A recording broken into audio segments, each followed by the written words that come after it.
Okay, I hope you all are fine. Today we are going to study about fluoride and its role in prevention of dental caries. It is a very important chapter. इस chapter में से आपके minimum 2 to 3 SCQs आते हैं और MCQs भी बहुत आते हैं. Okay. After this session, you should be able to understand the history, the background of fluoride, its metabolism, its mechanism of action, and the methods how we can introduce fluoride to prevent dental caries. Now, what is fluoride? Fluoride is basically an element, a halogen group element, and it is used for the prevention of dental caries. It is either found in binded form or sometimes it is also found as fluoride ions. Fluoride plays a very important role in the prevention of dental caries. It is the most effective and most extensively tested operant anti-caries agent. It is one of the best armamentarium for prevention and control of dental caries. Fluoride के ऊपर अभी तक बहुत ज़्यादा research हो चुकी है और ये बेस्ट मटेरियल है जो प्रिवेंट करता है डेंटल केरीज को.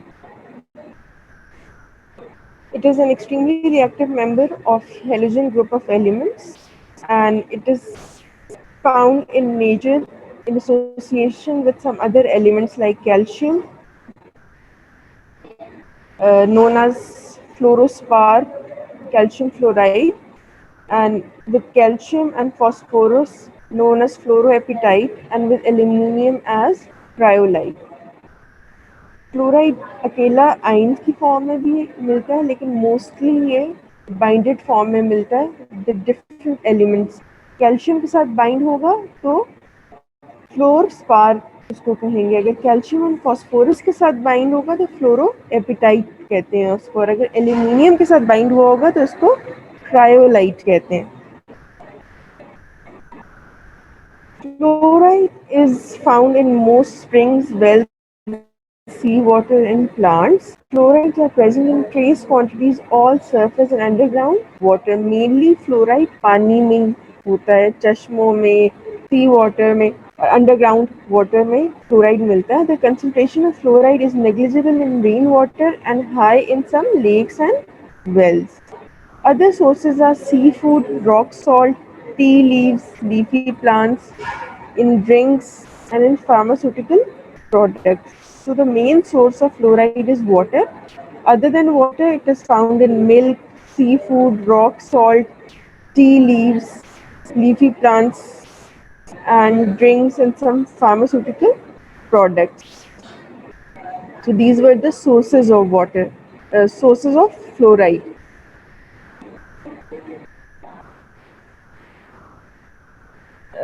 Now the estimate daily intake of fluoride. Two factors mainly contribute in the daily intake of fluoride is the fluoridated water and fluoride-rich foods such as fish or seafood is rich in fluorides. So आप two main sources से ले रहे हैं food and water से. The average daily intake of fluoride by adults from dry food substances the range is in the range of 0.2 to 1.8 milligrams. जो आप food से लेते हैं वो 0.2 to 1.8 milligrams होता है. The average daily intake from water is 1 parts per million of fluoride, which is about 1 milligram of fluoride in 1 liter of water. 1 parts per million fluoride in water means 1 mg of fluoride in 1 liter of water. The total daily intake for adults is 1.7 to 3.3 mg. ये range variation है इसमें. 1.7 से 3.3 mg total daily intake होती है. ना जब fluoride body में absorb कैसे होती है. Most fluorides are absorbed rapidly and transported in the body and subsequently excreted as fluoride ions. The rate of absorption increases with starvation and presence of fat. The presence of calcium, magnesium, and aluminium decrease with age. Absorption mainly आपकी body में 80% fluoride absorb हो जाती है। जब आप starve कर रहे होते हो, स्टार्वेशन मोड में होते हैं, फैट डाइट ले रहे होते हैं, प्रेजेंस ऑफ फैट में एब्जॉर्प्शन इंक्रीज होती है। वेरा जब कैल्शियम, मैग्नीशियम और एल्यूमिनियम के साथ फ्लोराइड का इंटेक हो तो उसकी एब्जॉर्प्शन डिक्रीज हो जाती है। Most of the ingested fluoride are absorbed in digestive tract and in the blood. Only small unabsorbed is secreted in the feces. Circulating plasma fluoride is deposited to the teeth and bone and a very small amount to the soft tissue. Excreted via urinary system and sweat small amount in milk, saliva and digestive juices. Fluoride mainly जो आपका absorb होता है वो digestive tract में होता है और blood में होता है. It is excreted mainly through your sweat and through kidney, and it is very less amount of fluoride is excreted through feces. Mainly जो आपका फ्लोराइड डिपॉजिट होता है आपकी बॉडी में वो आपके टीथ में और बोन्स में होता है. Very small amount of fluoride is deposited in soft tissue. Major pathway of excretion fluoride का आपकी बॉडी में यूरिनरी सिस्टम होता है through kidneys. Some amount is also excreted through sweat, but the main major pathway is through kidneys, through urinary system. Fluorides are excreted through the kidneys, gut and the skin. Fluoride have low solubility, therefore low absorption is excreted via gut. The concentration of fluoride in sweat is in the range of 0.067 to zero point 0.5 parts per million under normal conditions of intake. वही बात, it is mainly excreted through kidneys and sweat. Very small amount is excreted through the gut, and the amount of fluoride in sweat ranges from 0.067 to zero point 0.5 parts per million under normal conditions. The normal kidney will efficiently eliminate about 50% of the fluoride, which is presented to a glomerular filtration. It does not have access to all the fluoride to which an individual has been exposed. Mainly आपका वही बात बार बार repeat हो रही है, kidney के through excrete होता है 50% of the fluoride, बाकी स्वेट के थ्रू और बाकी मेनली किडनी, नेक्स्ट स्वेट और उसके बाद बाकी गट के थ्रू या और मीडियम्स के थ्रू एक्सक्रीट होता है. Now fluoride, the role of fluoride in osseous tissue, bones. Fluoride ion have an affinity for skeletal minerals and can be incorporated in it during growth. Even in the absence of growth, it is ultimately incorporated by replacement of hydroxyl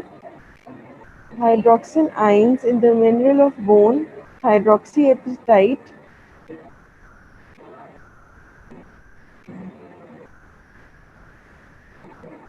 fluoride during growth आपकी bones में deposit होता है, mainly during growth होता है, लेकिन after growth भी some minor amount of fluoride is transported to the bone. Fluoride concentration in bone tissue depend on the amount of fluoride ingested in food and water, and to lesser extent the amount inhaled in air, and on the length of time the individual has ingested fluoride. The fluoride can be deposited in either the adsorbed layer of bone, crystal structure and bone matrix. Fluoride जो है वो bone की 3 layers होती हैं, absorb layer of bone, crystal structure and bone matrix. इनमें से किसी में भी डिपॉजिट होता है. मेनली जो फ्लोराइड की डिपोजिशन है और एब्जॉर्प्शन है वो डिपेंड करती है the amount of fluoride which is ingested. जितना इनटेक होगा एब्जॉर्प्शन होगी, which is mainly ingested through food and water. Fluoride air में बहुत कम अमाउंट में होती है. मेनली जो आपका सोर्स ऑफ फ्लोराइड होता है वाटर और फूड ही होता है. Now the history and background of fluoride.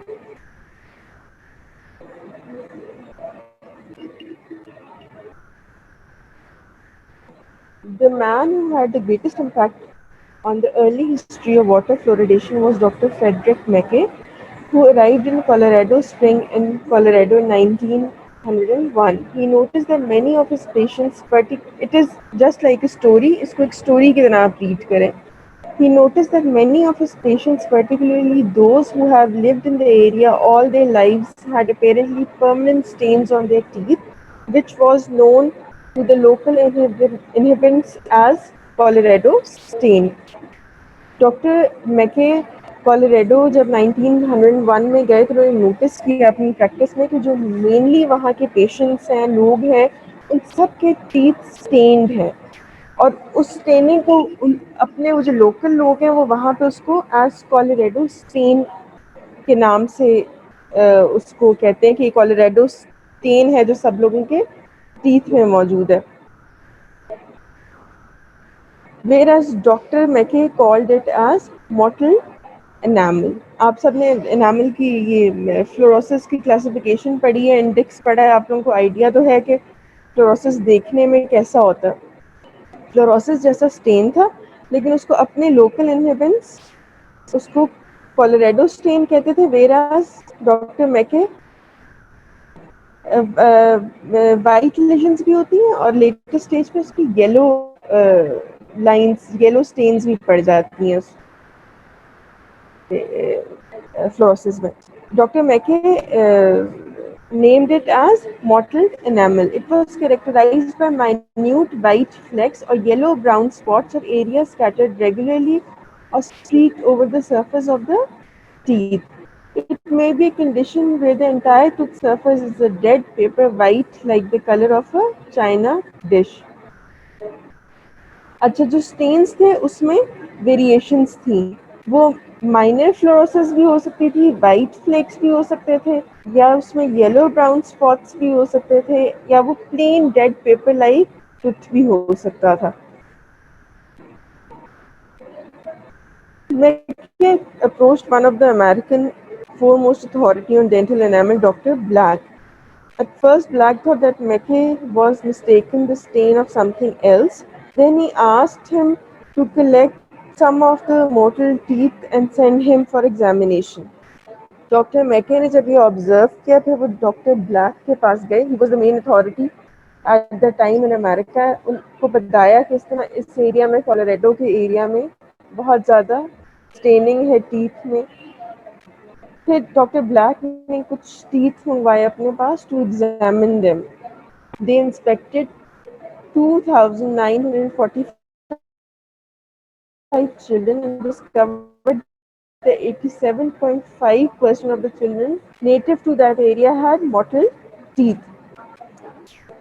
Almost 3,000 children were examined किए, उसमें से 88%. Mackay discovered that the people from parts of the Naples in Italy also had this stain. फिर 1912 में मैके ने डिस्कवर किया कि नेपल्स में, इटली में भी कुछ ऐसे पार्ट्स हैं जहाँ पे लोगों के ऐसे स्टेन्ड टीथ हैं. He requested a doctor over there, who was basically from Colorado, to examine the Naples children and report back. उन्होंने इस पूरे एरिया को मैप किया. In preparation of this visit, as a first step in mapping out the entire endemic area, Mackay and a fellow Dr. Isaac examined the children in public schools of Colorado Springs. The doctor was familiar with the stain in Colorado Springs and wrote back from Naples that there was no doubt that the mottled teeth in Naples were the same as those being investigated by Mackay. अच्छा, अब मैके ने examine किया था Colorado में students में वो stand common जो था, वो एक और डॉक्टर ने जाके नेपल्स इटली में भी नोटिस किया कि वो स्टेन वहाँ पे भी एक एरिया में बहुत एंडेमिक है. When they saw that stain, he asked them to examine and report back. बेटे म्यूट कर दें अपना, जिसका भी माइक ऑन है ना वो म्यूट कर दे. जब वहाँ से नेपल्स में से इटली से डॉक्टर ने वापस रिपोर्ट बैक किया तो it was the same stain जो कोलोराडो में था और वहाँ इटली में भी कुछ एरिया में एंडेमिक था. Eventually, the sustained work of Mackay was rewarded in 1930 when fluorine was established to be the cause of enamel mottling. 1913 में it was discovered that fluorine is the main cause behind the enamel mottling. Trenley Dean was assigned the job to continue Mackay's work and to find out the extent of geographical distribution of mottled enamel in United states. फिर dean ने जो dean fluorosis index में हम पढ़ते हैं, आप लोगों ने भी पढ़ा इंडिसेस में, he further mark the area in which fluorosis was endemic.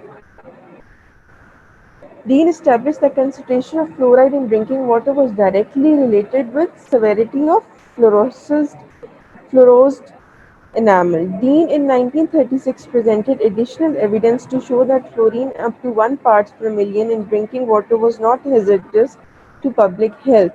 फिर डीन ने वो एरिया मार्क किया और वहाँ पता चला कि जो ड्रिंकिंग वाटर है that is the main cause of the mottled enamel, and he also ruled out that if 1 parts per million of fluorine is present in water and that is used for drinking, that has no harmful effects to the public.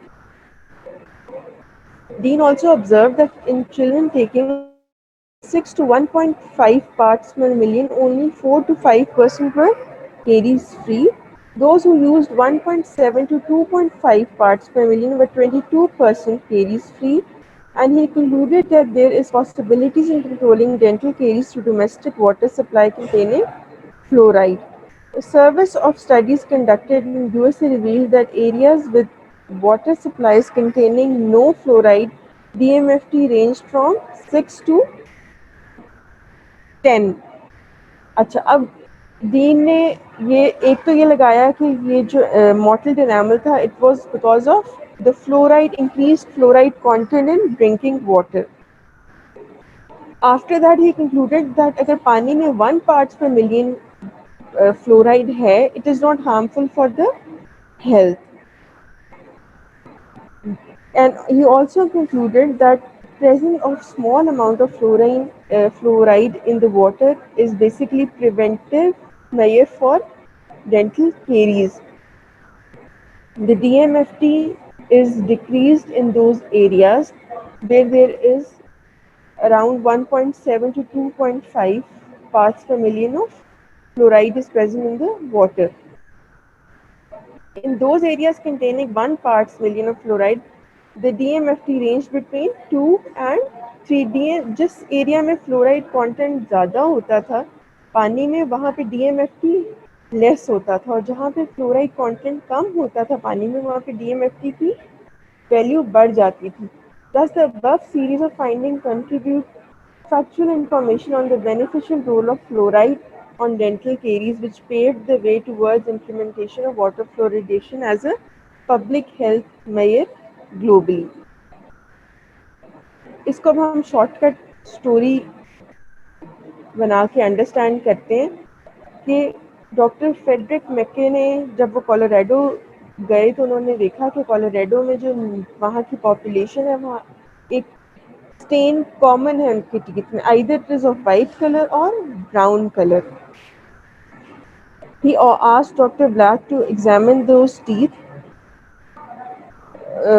examine the teeth of the people of Colorado, and when they examined, there were 87 to 88% of the children were having those stain on their teeth.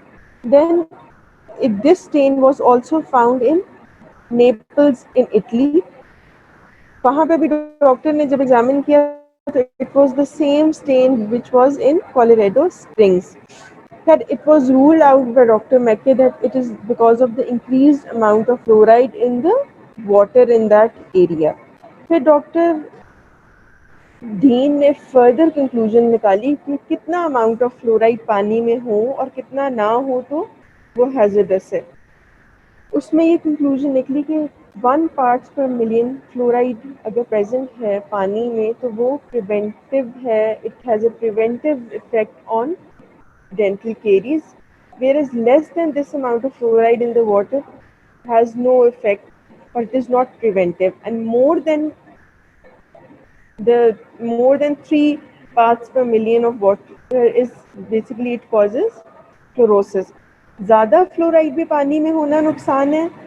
कम होने से नुकसान ये कि आपके DMFT का range बढ़ जाएगा. ज़्यादा होगा तो फ्लोरोसिस हो जाएगा.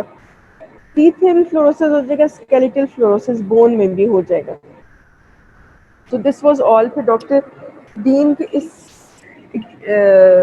स्टडी से ये कंक्लूजन निकला कि पब्लिक हेल्थ फ्लोराइड को पानी में ऐड करना as a public health measure. If we add fluoride in water, it can prevent dental caries. अब पब्लिक हेल्थ मेजर बन गया, फ्लोराइड को ऐड करना ये रूल आउट हो गया, तो फ्लोराइड पानी में होना ज़रूरी है. अब पानी में उसको कैसे, या फ्लोराइड को फूड के थ्रू या पानी के थ्रू पब्लिक हेल्थ तक कैसे पहुंचाया जाए. Now they are the administration of fluoride, routes by which the fluoride is administered in the diet. एक रूट है सिस्टेमिक और एक रूट है टॉपिकल. सिस्टेमिक आपको पता है कि सिस्टेमिकली आप उसको देते हो, अब वो आपकी बॉडी में एब्जॉर्ब होता है. टॉपिकली मीन्स कि आप उसको टॉपिकली टूथ पे अप्लाई करा करते हो. सिस्टेमिकली हम वाटर फ्लोरिडेशन करते हैं, मिल्क फ्लोरिडेशन करते हैं, सॉल्ट फ्लोरिडेशन करते हैं, फ्लोराइड ड्रॉप्स देते हैं, फ्लोराइड टैबलेट्स देते हैं, फ्लोराइड लॉजेंजेस देते हैं. देयर टॉपिकली हम सोडियम फ्लोराइड यूज़ करते हैं, स्टेनस फ्लोराइड यूज़ करते हैं, एसिडुएटेड फॉस्फेट फ्लोराइड यूज़ करते हैं, फ्लोराइड वार्निशेस होती हैं, फ्लोराइड डेंटिफाइज होता है, फ्लोराइड माउथ रिंजेस यूज़ करते हैं. अभी तक आपको कोई बात ना समझ आई हो तो मुझे बता दें, फिर हम वाटर फ्लोराइडेशन करेंगे. अभी तक हमने ये पढ़ लिया, हमने सोर्सेज ऑफ फ्लोराइड देख ली. हमने देख लिया कि फ्लोराइड मेनली वाटर में होता है, उसके बाद फूड में होता है, like mainly in seafood, milk, leafy vegetables, tea, इन चीज़ों में फ्लोराइड. हमने सोर्सेज ऑफ फ्लोराइड देख ली. हमने एक्सक्रीशन देख ली कि एक्सक्रीशन फ्लोराइड की mainly it is through kidneys, after that sweat, and after sweat gut के थ्रू, मिल्क के थ्रू इस तरह एक्सक्रीट हो जाती है. फिर हमने हिस्ट्री देख ली, उसमें हमने डॉक्टर मैके का रोल, डॉक्टर डीन का रोल इन देख लिए. हमने देख लिया कि फ्लोराइड अब एक पब्लिक हेल्थ स्ट्रैटेजी है टू इम्प्रूव द और to decrease the amount of caries in public. अब हमने फ्लोराइड एडमिनिस्टर कैसे करनी है. कुछ अभी तक समझ ना आया तो मुझे बता दें, मैं रिपीट कर देती हूँ. Now the modes of administration of fluoride are systemic and topical. As you all know, systemically हम water fluoridation से करेंगे,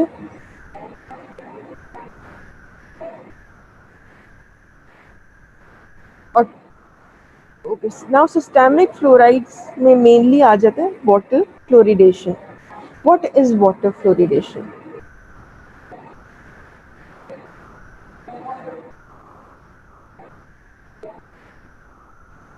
तो माजिद आपने कुछ पूछना है?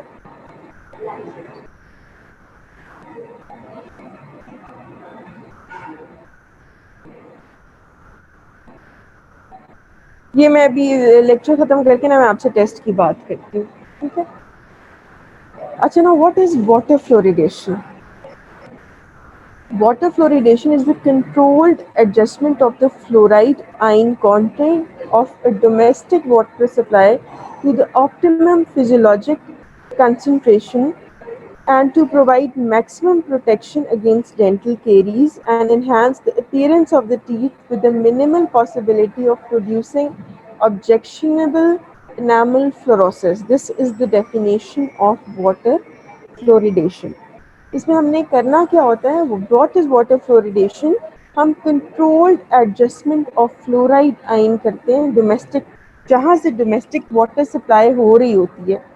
इसकी पिक्चर देख लेती हूँ अगर कोई. For example, this is the path from which domestic water supply is being applied. Controlled adjustment of fluoride in the domestic water. Controlled adjustment होगी, ये नहीं होगी कि इकट्ठे सारी फ्लोराइड डाल देंगे. Controlled adjustment of fluoride in the domestic water supply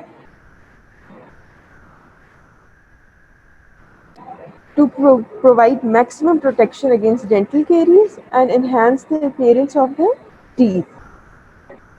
This is water fluoridation. Now, what are the optimum levels of fluoride in water? The optimum levels of fluoride for water in temperate climates 1.1 parts per million for warmer and colder climates. The amounts can be adjusted approximately from zero point 0.7 to 1.2 parts per million, adapted in accord with the amount of water consumed. आपने अपने mind में 1 parts per million of water रखना है. 1 parts per million of fluoride in water. A concentration of 1 parts per million amount is 1 mg of fluoride per liter. ये मैंने आपको पहले ही बताया था. 1 parts per million means 1 mg of fluoride per liter. ये आपका MCQ आ जाता होता है कि 1 parts per million of fluoride का क्या मतलब है. It is 1 mg of fluoride per liter. This is the optimum amount of fluoride which is required. Now the choice of equipment for fluoridation. The choice of equipment and of fluorides to be used depends upon the cost and installation, maintenance and surveillance. अब हम equipments कौन से use करेंगे fluoridation के लिए and fluoride कौन सा use करेंगे, ये mainly 3 चीज़ों पे depend करता है. एक तो cost, इक्विपमेंट की, फ्लोराइड की, उसको इंस्टॉल करने का तरीका, उसको मेंटेन कैसे करना है और उसकी सर्वेलेंस कैसे करनी है, उसको मॉनिटर कैसे करना है. जो जनरल क्राइटेरिया हम यूज़ करते हैं for this system, it is the equipment must be adapted to the local conditions and needs of water network. जो इक्विपमेंट हम यूज़ करेंगे वो जिस लोकल एरिया में हम यूज़ कर रहे हैं उसको माइंड में रख, उसके अकॉर्डिंगली होना चाहिए और जो वाटर नेटवर्क है उस एरिया का उसके अकॉर्डिंगली होना चाहिए. Equipment must B efficacious, safe and precise. Efficient होना चाहिए, सेफ होना चाहिए, प्रिसाइज होना चाहिए. It should have well defined precision limits. Well defined precision limits का मतलब है कि फॉर एग्जांपल अगर कहीं जो फ्लोराइड इन जहाँ से हम जिस भी इक्विपमेंट के through fluoride water domestic water supply में जा रहा है उसकी प्रिसाइज लिमिट्स होनी चाहिए. ऐसा ना हो कि फ्लोराइड जहाँ से एकदम ज़्यादा चला जाए पानी में या कम चला जाए, उसकी प्रिसीजन उसकी प्रॉपर लिमिट्स में जाना चाहिए. इक्विपमेंट कौन कौन सा यूज़ होता है? There 5 main different types of equipments. One is saturated system, dry feeder, solution feeder, venturi fluoridator system, saturation, suspension, cone. These are the 5 systems. बस इनके इसके नाम आप लोगों ने याद कर लेने. अच्छा, ये इक्विपमेंट हो गया, ये इक्विपमेंट यूज़ होता है. और फ्लोराइड जो वाटर फ्लोरिडेशन में यूज़ होती है वो sodium fluoride, sodium silicofluoride and hydrofluorosilicic acid. ये 3 टाइप्स की फ्लोराइड यूज़ होती है. So now we have read the equipment use. पहले तो हमने ये देखा कि इक्विपमेंट और फ्लोराइड जो है वो किन मेन 3 चीज़ों पर डिपेंड करती है. फिर हमने देखा कि इक्विपमेंट कौन सा यूज़ हो रहा है, आपने बस नाम याद करने. फिर हमने देखा वाटर फ्लोरिडेशन में फ्लोराइड्स कौन सी यूज़ होती हैं. ये 3 टाइप्स ऑफ फ्लोराइड्स होती हैं जो वाटर फ्लोरिडेशन में यूज़ होती हैं. Okay, sodium, we'll study the fluorides in detail. Sodium fluoride, it is used in saturated system to avoid obstruction of gravel bed. Used in granular form, available in 45 kg bags and it is expensive. हमने जब environment वाला chapter पढ़ा था उसमें हमने water में gravel bed पढ़ा था. ग्रेवल बेड वो होता है जो सपोर्ट करता है वाटर फिल्ट्रेशन प्लांट को. बेसिकली सोडियम फ्लोराइड हम सैचुरेटेड सिस्टम में यूज़ करते हैं so that it does not provide any obstruction in the gravel bed. ये ग्रैन्युलर फॉर्म में होता है, 45 kgs के बैग्स आते हैं और ये एक्सपेंसिव होता है. सोडियम सिलिकोफ्लोराइड भी 45 kgs के बैग्स में आता है और ये चीपेस्ट होता है, सबसे सस्ता सोडियम सिलिकोफ्लोराइड होता है. हाइड्रोफ्लोरोसिलिसिक acid is basically in the form of liquid. It is delivered by tanker and the capacity of that tankers is 19,000 liters. ये सोडियम फ्लोराइड से एक्सपेंसिव होता है. सोडियम फ्लोराइड से लेस एक्सपेंसिव होता है, सोडियम सिलिका फ्लोराइड से expensive होता है, ये दरमियान में आता है।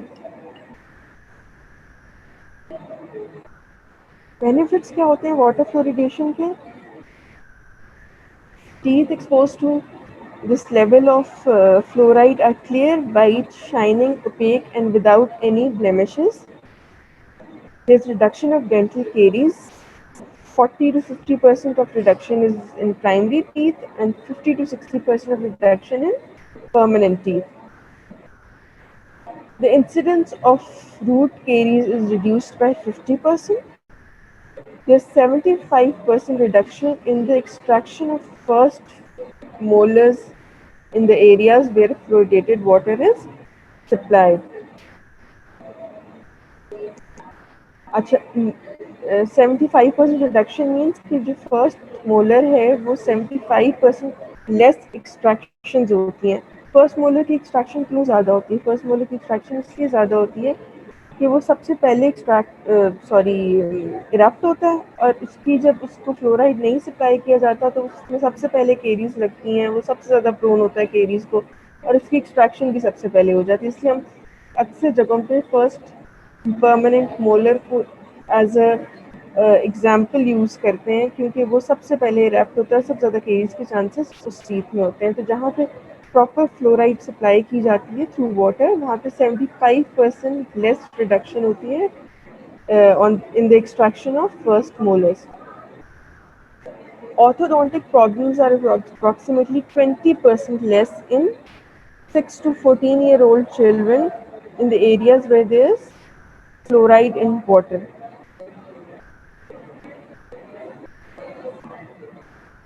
There is about 90% less prevalence of interproximal dental caries and a reduction of 60% coronal caries in fluoridated communities as compared to those of non-fluoridated communities. 90% less reduction less होती हैं इंटरप्रॉक्सिमल केरीज, एंड 60% कोरोनल केरीज में reduction होती है। Most economical in reducing the cost of public health expenditure, ये सबसे सस्ता और आसान तरीका है केरीज प्रिवेंट करने के लिए। अच्छा, वाटर फ्लोरिडेशन फिजिबल किन केसेस में होती है? अब हमने वाटर फ्लोरिडेशन तो कर दी, हमें पता चल गया कि हम कौन सा इक्विपमेंट यूज़ करेंगे, कौन सा फ्लोराइड यूज़ करेंगे, इसके बेनिफिट्स क्या हैं। इसको फिजिबल बनाने के लिए it is important that there is a municipal water supply reaching a reasonable number of homes. People drink this water rather than water from individual wells or rainwater tanks. अब ये सब possible किन cases में? एक तो proper municipal water supply हो जिसमें proper amount of fluoride add हो रही हो, और वही पानी कम्युनिटी वाले यूज़ कर रहे हैं। अगर हर बंदा अपना इंडिविजुअल वेल्स और टैंक्स से पानी पी रहा है तो फिर उसको कोई फ़ायदा नहीं होगा इससे। Proper equipment present हो, there should be a constant supply of fluoride in the domestic water supply, उसकी प्रॉपर मॉनिटरिंग होनी चाहिए। Workers available in the water treatment plant to maintain the system and keep record. जो water treatment plants है जहाँ से domestic water supply हो रही होती है, वहाँ के वर्कर्स को प्रॉपर मेंटेनेंस करनी चाहिए। and money should be available for initial installment and running cost। initial installment के लिए सारे equipment का fluoride का money available होना चाहिए। Fluoridation is feasible but is not implemented for political reasons. In view of good results achieved in those countries where it is being used extensively for many years, water fluoridation must always be considered as a public health measure. Not only it is safe, but water fluoridation by far the most effective and efficient method of bringing the benefits of a continuous low concentration of fluoride to the whole community. बस इसमें यही बताया हुआ है कि it is a public health measure. अगर हम water fluoridation provide करेंगे तो हम बहुत ज़्यादा लेवल पे प्रिवेंट कर सकते हैं डेंटल केरीज को। लेकिन ये तब भी इम्प्लीमेंट हो सकता है जब वहाँ के एरिया में कोई पॉलिटिकल इश्यूज ना हो, क्योंकि बहुत सारे लोग इसको एक हेल्थ हैजर्ड मानते हैं फ्लोराइड को वाटर में प्रेजेंट होने का। इसको रिजेक्ट क्यों करते हैं लोग? Because of ignorance and confusion, because they have कोई प्रॉपर रिप्रेजेंटेशन नहीं है टेक्निकली प्रूफ करने के लिए कि फ्लोराइड क्यों इम्पोर्टेंट है, इसलिए रिजेक्ट हो जाता है। बहुत सारे एरियाज में लोग इसके अगेंस्ट रैली, इंटरनेशनली बहुत सारी प्रॉब्लम्स होते हैं।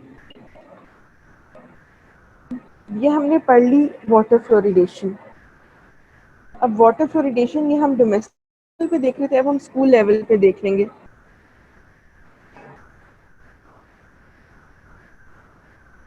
हाँ, एक ना फ्लोरिडेशन का मसला ना काफ़ी एरियाज़ में, जिस तरह ये Bahawalpur, Multan, I don't know आप कहाँ से बिलोंग करती हो, लेकिन इन जगहों पे पानी में फ्लोराइड वैसे ही बहुत ज़्यादा है। इसलिए कहते हैं कि वहाँ पे जो जाए या वहाँ पे जो लोग रहते हैं वो टूथपेस्ट ऐसे यूज़ करें जिसमें फ्लोराइड ना हो।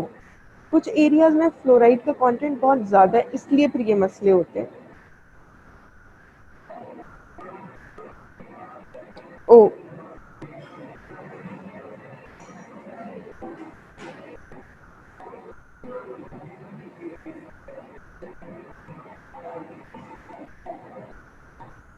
अच्छा, now water fluoridation in schools. It was first initiated as a pilot study in 1954 in United States, one of the several effective alternatives for prevention of dental caries in children of communities were water fluoridation. When it was not feasible, fluoridation is not feasible in school water supply. It can be used only if the surrounding areas from which the students come have a low fluoride content. Schools are ideal since all grades are housed in the same building. The concentration of fluoride in the school water system is 4.5 parts per million in contrast to 1 parts per million.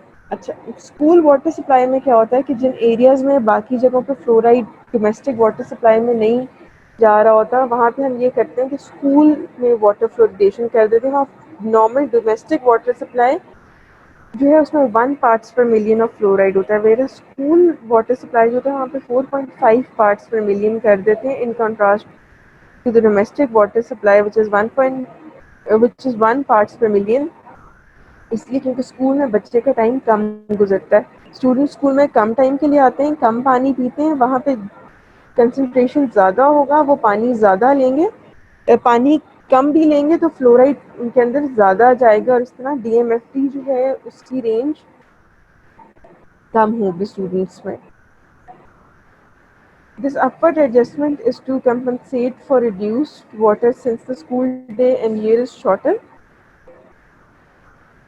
ये greater advantage है, इसमें less effort required है। DMFT almost 40% reduce हो गया था उन areas में जहाँ पे स्कूल वाटर में फ्लोरिडेशन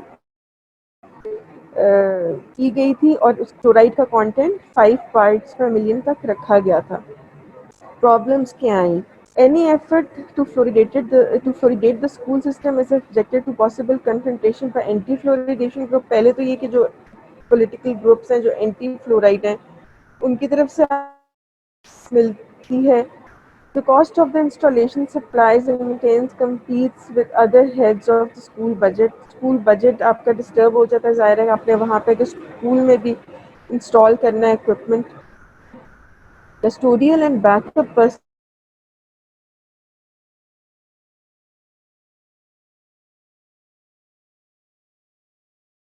must be हो जाती है schools में। The major concern, however, is by age 6, all teeth except third molars are in an advanced stage of mineralization, thus reducing the pre-eruptive benefits of fluoride. एक जो main concern था वो ये था कि बाय एज 6 आपके third molars के अलावा बाकी सारे जो टीथ हैं वो मिनरलाइजेशन की एडवांस स्टेज पे होते हैं। प्री इरप्टिव फेज में जो बेनिफिट फ्लोराइड दे सकता है उस स्टेज से वो निकल चुके होते हैं।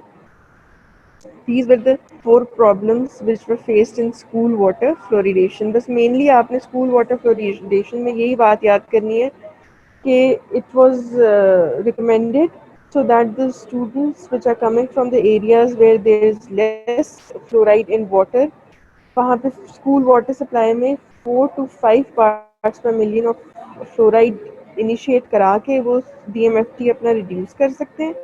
ये ज़्यादा फ्लोराइड कंटेंट स्कूल वाटर में किस लिए डाला जाता है, क्योंकि students come time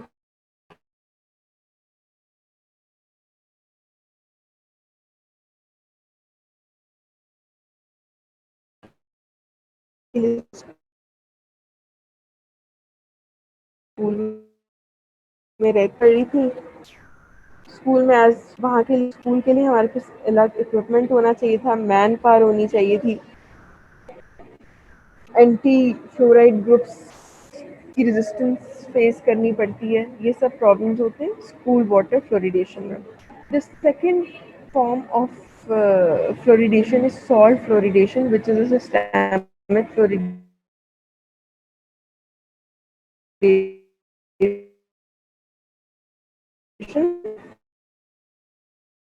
not possible. This program was first introduced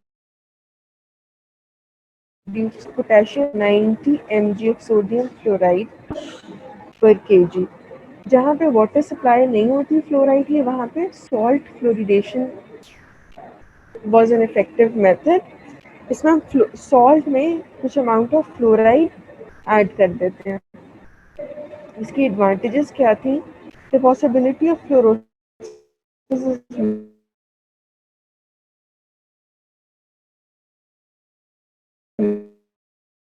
disconnect हो गया था net.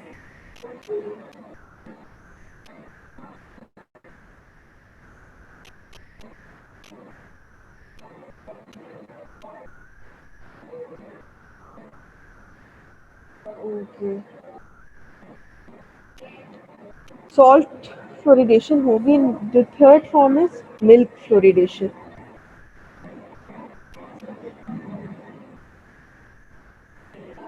Milk is a reasonable vehicle for fluoride since it is a food used universally by infants, pregnant women, and children. Milk is an excellent source of calcium and phosphorus, and when fortified with vitamin D, contains all essentials for the development of bones and teeth.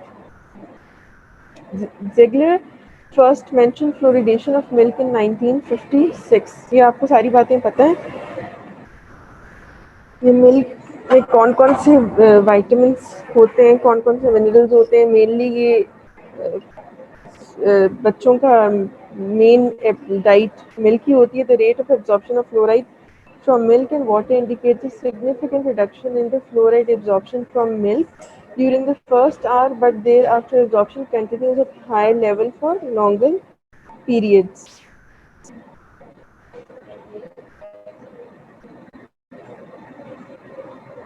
When milk is fluoridated, most of the fluoride persists in the ionized form for the first 4 hours. Thereafter, about one-fifth is bound to calcium and protein. तो इसमें ये बताया हुआ है कि first hour में जो absorption होती है मिल्क से वो कम होती है, उसके बाद after the absorption the level of absorption increases. Mainly इसमें यही है। इसकी एडवांटेजेस क्या होती हैं? ये स्टेपल फूड है चिल्ड्रन में, इन्फेंट्स में। तो बच्चों में जो रीमिनरलाइजेशन स्टेट होती है जिसमें दांत बन रहे होते हैं, उसमें इसके फ्लोराइड के एडवांटेजेस ज़्यादा होते हैं। बट डिसएडवांटेजेस क्या हैं? The cost of fluoridated milk would be considerably high. Centralised milk supply should exist. Variation in intake and quantity of milk. एक तो कॉस्ट ज़्यादा होगी, सेंट्रलाइज आप सारे मिल्क को नहीं कर सकते, फ्लोराइड ऐड नहीं कर सकते, उसमें डिफरेंट सप्लाई होती है मिल्क की। Intake of quantity of milk, हर बंदा मिल्क अफोर्ड नहीं कर सकता, हर बंदा मिल्क नहीं ले सकता, तो वेरी करता है इनटेक मिल्क का person to person. After that the systemic intake of fluoride is through fluoride tablets, which provide systemic effects before mineralization of primary and permanent degeneration and a topical effect thereafter. Fluoride tablets से आपका systemic भी होता है, topical effect भी होता है। When Fluoride administration in the form of tablets was started before 2 years of age and continued for a minimum of 3 to 4 years. Caries reduction in the range of 50 to 80% have been reported. जब fluoride 2 years की as से start की गई थी tablets देना तो उससे हुआ ये था कि 50 to 80% रिडक्शन थी केरीज में. Majority of the studies showed from no marginal reduction to 20 to 40% reduction in caries, and fluoride must be ingested systemically in order to exert maximum karyostatic effect during the mineralization of the surface of ground. वही बात दोबारा repeat हो रही है कि mineralisation से पहले या ड्यूरिंग मिनरलाइजेशन फ्लोराइड सिस्टेमिकली दे देनी चाहिए so to have minimum caries. Fluoride tablets are mainly available as sodium fluoride tablets of 2.2 mg, 1.1 mg, and 0.55 mg, yielding 1 mg, 0.5 mg, and 0.25 mg of fluoride respectively. Sodium fluoride की form में tablets available होती हैं जिनकी 2.2 mg की tablets available हैं जिसमें fluoride 1 mg, 1.5 mg की tablet available है जिसमें फ्लोराइड कंटेंट 0.5 mg होगा, 0.55 mg की टैबलेट्स अवेलेबल है जिसमें फ्लोराइड कंटेंट 0.25 होगा. Fluoride tablets with vitamins combination are also available. The best topical effect fluoride tablet should be first chewed and then swallowed. पहले हम ताकि वो सारे टॉपिकली हर पे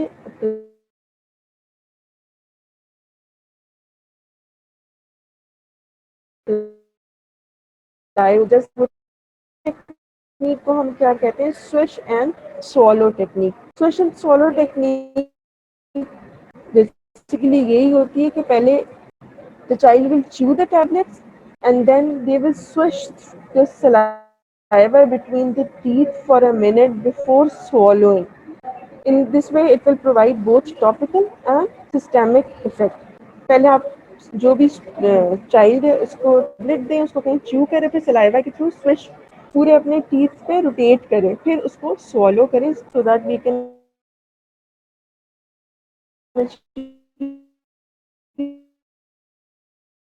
both the समझ आ गई ना solution. Recommended dose of fluoride for children below 2 years is 0.5 mg, between 2 to 3 years is 0.5 to 0.7 mg, and above 3 years is 1 to 1.5 mg. Advantages क्या है इसके? They are ready for use, requires little time to dispense. Some tablets have flavor, so they enhance the child motivation to participate in the ingestion of fluoride tablet. The other form is fluoride drops. Fluoride drops are used to supplement fluoride intake until a child ले सकता.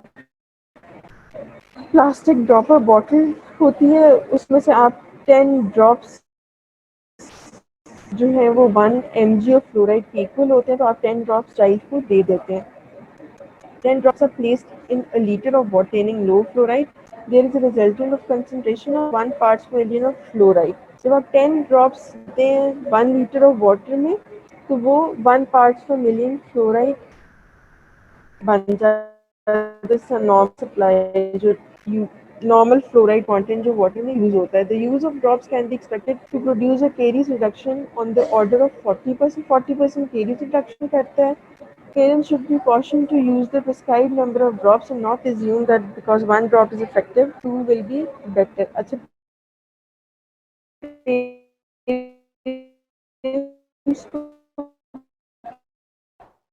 पहली 7 डाल लेंगे तो ज़्यादा caries prevent हो जाएंगी. It can be prescribed amount है उतनी यूज़ करनी. 10 drops in 1 liter of water. Now the mechanism of action of systemic ये भी कवर हो सकता है कि नहीं हो सकता. अच्छा the static effect of systemic flow. अभी यहाँ तक आप लोगों को सब क्लियर हो गया? हमने उसकी एक्सक्रीशन पढ़ी, उसकी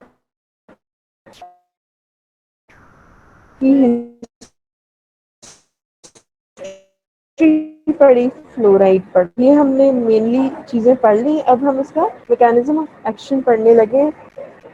The charismatic effect of systemic fluorides can be explained under the following heading: rendering enamel more resistant to acid dissolution, inhibition of bacterial enzyme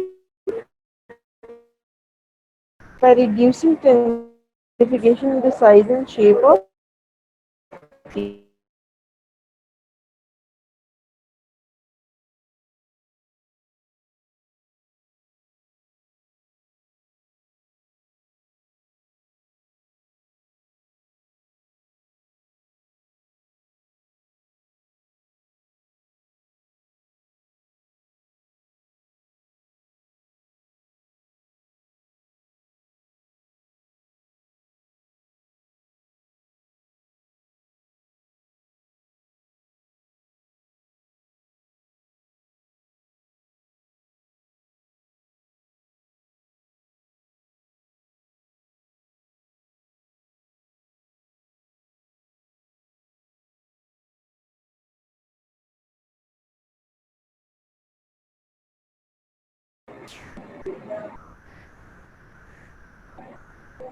Class, can you hear me?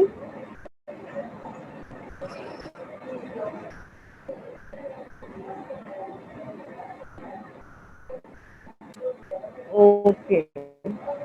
Now, mechanism of action, पहला point है mechanism of action में rendering enamel more resistance to ablution. हमें ये तो पता है कि dental caries कैसे होती हैं। डेंटल केरीज ऐसे होती हैं कि एनामल डिसोल्यूशन होती है by the acid produced from the bacterial plaque. और फ्लोराइड का क्या काम होता है कि फ्लोराइड उसको इनहिबिट करती है, डिसोल्यूशन नहीं होने देती है, एनामल की केरीज नहीं होने देती by inhibiting the dissolution of enamel through bacterial plaque और acid formed by the bacterial plaque. वो होता कैसे कि फ्लोराइड फ्लोरोएपेटाइट क्रिस्टल्स बना देती है। हाइड्रोक्सी एपेटाइट क्रिस्टल्स होते हैं, नॉर्मल हमारा जो ट्रुथ स्ट्रक्चर होता है उसमें हाइड्रोक्सी एपेटाइट क्रिस्टल्स होते हैं, उसकी जगह वो फ्लोरोएपेटाइट क्रिस्टल्स बना देती है which are less soluble, and it has been thought that the anti-caries effect of fluoride is the result of reduced solubility. Fluorapatite crystal जो है वो लेस सॉल्युबल होते हैं, उसकी डिसोल्यूशन कम होती है और केरीज नहीं होती। The dissolution of enamel during a caries attack is a complicated process. When enamel is exposed to pH of about 5.5 or lower, it is dissolved. जब एसिड प्रोड्यूस होता है बैक्टीरिया से, उसकी पीएच कम होती है, एनामल डिसॉल्व होने शुरू हो जाता है। The concentration of calcium, phosphate and other ions in the solution will increase. When the plaque stops producing acid, the pH rise and the dissolved mineral get precipitated. The scariest dissolution of enamel is a cyclic phenomena consisting of phase of demineralization and re-precipitation. इसमें basically होता है कि जो concentration of calcium, phosphate और बाकी जो ions होती हैं वो इंक्रीज हो जाती है सोल्यूशन में, और जो बेसिकली एसिड प्रोड्यूस होता है जिसकी वजह से डीमिनरलाइजेशन होती है। जब फ्लोराइड प्रेजेंट होगी तो पीएच हाई रहेगी जिसकी वजह से डिसोल्यूशन नहीं होगी। The presence of fluoride reduces the solubility of enamel by promoting the precipitation of hydroxyapatite and phosphate minerals. ये मैं आपको डिटेल में भी बताती हूँ। When hydroxyapatite crystal is exposed to low fluoride concentration of about 1 parts per million, a layer of fluoroapatite forms on the hydroxyapatite crystals. This thin layer governs the rate of dissolution. अब होता है कि जो hydroxy apatite crystals होते हैं tooth में हमारे, जब उसके ऊपर फ्लोराइड की लेयर बन जाती है, फ्लोरोएपेटाइट लेयर बन जाती है तो उसकी रेजोल्यूशन नहीं हो सकती। मेनली आपने ये याद रखना है कि जो एनामल लेयर है, जो हमारा नॉर्मल हाइड्रोक्सी एपेटाइट क्रिस्टल्स होते हैं उसके ऊपर फ्लोरीन की फ्लोराइड की लेयर आ जाती है जिसको रेजोल्यूशन नहीं होने देती। इसमें मैं आपको जल्दी से एक और पॉइंट ये बता देती हूँ कि जो हाइड्रोक्सी एपेटाइट क्रिस्टल्स होते हैं उसमें क्या क्या होता है, उसमें कैल्शियम होता है, फास्फोरस होता है, हाइड्रोक्सिल आइंस होते हैं। जब जो हाइड्रोक्सिल आइंस हैं उसके दोनों तरफ कैल्शियम होगा और दोनों तरफ फास्फोरस होगा। जब एक हाइड्रोक्सिल आइन निकल जाएगा तो उसको उस जगह को, स्पेस को फिल करने के लिए वहाँ पे फ्लोराइड आ जाता है, वो फ्लोरो एपेटाइट क्रिस्टल बन जाते हैं। मेनली इसका ये होता है, एनामल के रॉड्स होते हैं, रॉड्स के अंदर हाइड्रोक्सी एपेटाइट क्रिस्टल्स होते हैं मिलियंस में। वो हाइड्रोक्सी एपेटाइट क्रिस्टल का जो फॉर्मूला होता है वो, जब उसमें से हाइड्रोक्सिल आइन निकलता है, जब कोई भी एसिड फॉर्मेशन होती है उसमें हाइड्रोक्सिल आइन निकलता है, उसकी जगह फ्लोराइड आइन आ जाता है। जब फ्लोराइड आइन आ जाता है उसकी जगह तो वो उसको डिसॉल्व नहीं होने देता क्योंकि फ्लोरो एपेटाइट क्रिस्टल बन जाता है। Basically this is the main formula for the prevention of dental caries.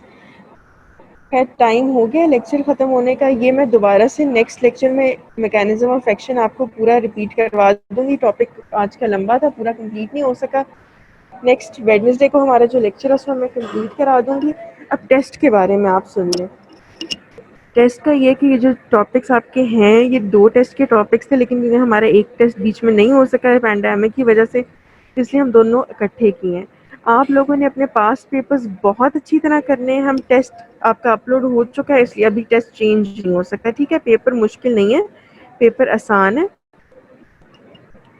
Oral indices, हाँ पूरा चैप्टर है, उसमें से मेन जो इम्पोर्टेंट है वही आएगा। परेशान ना हो, जो मेन आपको पता चल गया है, जो भी इम्पोर्टेंट पास्ट पेपर्स में आप देख लें, क्वेश्चन आपका उसी में से आएगा, ठीक है। और ये है कि आपने जितने भी बुक के पीछे एमसीक्यूज हैं इन चैप्टर्स के, आपने वो सारे करने हैं, उनकी प्रैक्टिस करनी है। आपने मेन अपने पास्ट पेपर के क्वेश्चन सारे करने हैं, आपका पेपर हो जाएगा, ठीक है। आपने ये चीज़ माइंड में रखनी है, परेशान नहीं होना। इतना लंबा टेस्ट नहीं है, लेकिन ये जो टेस्ट है ये बहुत इम्पोर्टेंट टॉपिक्स हैं सारे इस टेस्ट में। इसमें जितने भी टॉपिक्स हैं सब के एमसीक्यूज और एससीक्यूज आपके पेपर में आते हैं। एक भी ऐसा टॉपिक नहीं है जो टीओएस में ना हो और इसके क्वेश्चन ना आते हो। नहीं, इंडिया की कोई परसेंटेज आपने याद नहीं करनी। मेरा लेक्चर आप लोगों के माइंड में होता है ना, मैं लेक्चर में कोई इंडिया की कोई आप लोगों को बता रही होती हूँ। इंडिया की कोई चीज़ आपने याद नहीं करनी, ना कोई टेस्ट में इंडिया की चीज़ आएगी। आपके जो टेस्ट है उसमें मेन इम्पॉर्टेंट चीज़ें आएंगी। टेस्ट तो मैं अब आपको नहीं बता सकती ना, लेकिन ये मैं आपको बता दूं कि आपने पीछे से एमसीक्यूज प्रैक्टिस करनी है सारी, पास्ट पेपर्स के सारे क्वेश्चंस करने, आपका टेस्ट हो जाएगा, ठीक है। अब बेटा खुद भी आप लोग सोच लिया करें ना कि इंडिया की चीज़ें तो नहीं पेपर में आ सकती। अगर बुक इंडियन है तो उसका ये मतलब तो नहीं कि हम उसकी चीज़ें भी वो देने शुरू कर देंगे। अच्छा से टेस्ट तैयार करें, बहुत इंपॉर्टेंट टॉपिक्स हैं, ठीक है। एमसीक्यू मिक्स्ड है, लेकिन मैं आपको एक बात बताऊं, जब आपने एमसीक्यू की प्रैक्टिस की होगी, आपने चैप्टर की रीडिंग की होगी, एमसीक्यू आपसे बहुत आराम से हो जाएगा। कोई ऐसा मुश्किल एमसीक्यू नहीं है। कॉन्सेप्ट होगा तो एमसीक्यूज हो जाएंगे आपसे। एससीक्यूज तो बहुत ईजी हैं, बहुत ईजी एससीक्यूज हैं। टेस्ट मैंने बहुत आसान बनाया है बेटे। बुक वाले तो एग्जैक्टली एमसीक्यूज नहीं है, लेकिन एमसीक्यूज आप बुक वाली प्रैक्टिस करोगे तो एमसीक्यूज मिलते जुलते हैं, ठीक है। और कुछ पूछना तो पूछ लें। पढ़ें प्लीज़, अच्छा सा पढ़ें। ऑलरेडी आपको पता है हालात क्या चल रहे हैं। अब इसमें ये हो कि एटलीस्ट आप लोग घर में बैठ के अच्छा सा पढ़ लें तो हमारी भी एफर्ट चले। Okay, thank you, best of luck for your test. कुछ पूछना हो तो आप लोगों मैथ के थ्रू मुझसे पूछ लीजिएगा।